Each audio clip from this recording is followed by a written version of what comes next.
Well, it's a big week to go to see movies, that's for sure. Time right now is 9:46, and checking out what's new in theaters this weekend, our film critic Lauren Veneziani with her reviews. Good morning. Good morning. We were just talking about what we were binge watching again. So much, and you have so many big movies to reveal. Yes, with Thanksgiving right around the corner, this is always one of the biggest times of the year for films. But before I get into my reviews, a couple of weeks ago, actor Viggo Mortensen and director Peter Farrelly came into DC to discuss their new film Green Book. Viggo Mortensen plays Mahershala Ali's driver in the film, and it's based on a true story set in the 1960s. Mahershala Ali kind of plays, this is going to be a big Oscar contender, by the way, but Mahershala Ali plays this world-renowned musician, hires a driver from like the Bronx in New York to drive him around because he's a black world-renowned musician and he needs kind of that protection doing the tour in the South. So I talked to Viggo Mortensen and Peter Farrelly about the movie, and this is what they had to say. Were you actually doing a lot of the driving, and how were you worried about like safety and everything? And Peter, how did you direct those scenes? It was a great car. We did, I mean, it was a little of both. I mean, we did a fair amount of real driving in all kinds of weather, including in snow. We had the good luck, it doesn't happen in Louisiana, hardly ever. I think it was the first time in 25 years that snow actually stuck on the ground.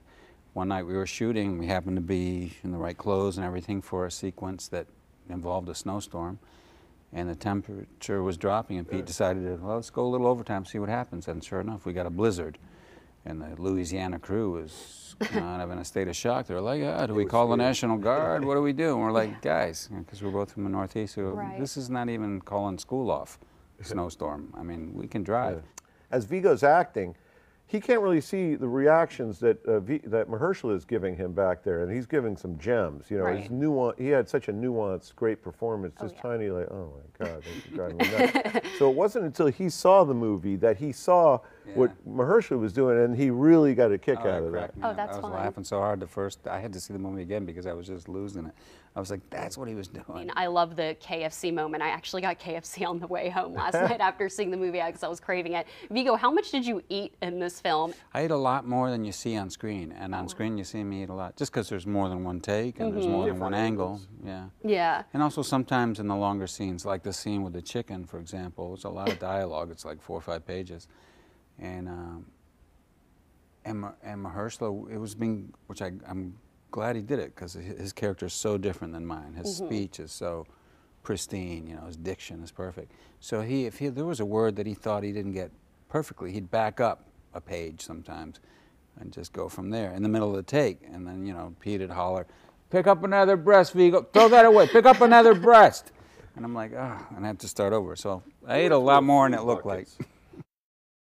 So that's a great picture. Yeah, so, and just to keep in mind, this director on the right here, Peter Farrelly, he directed Dumb and Dumber and There's Something About Mary, which actually my husband and I just rewatched the other night. So completely different departure doing Green Book. Green Book does have a lot of funny moments. It is actually open in Cinemark Egyptian right now, but it's opening wide on Wednesday. It looks amazing. It is one of my favorite films of the year, and I'll have more about that next week. But getting into a Harry Potter film, Fantastic Beasts, The Crimes of Grindelwald. So I will say, I'm a massive Harry Potter fan. I have rewatched all the films a dozen times, rewatched them again before this one. Eddie Redmayne, it plays Newt Scamander. Of course, Fantastic Beasts and Where to Find Them came out a couple years ago. This is the sequel and follow-up to that, and Johnny Depp plays the villain here, Gellert Grindelwald.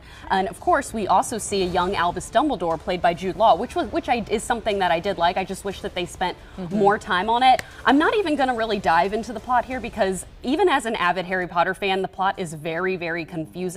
That's like probably the worst part of the film, is that it's just so much going on.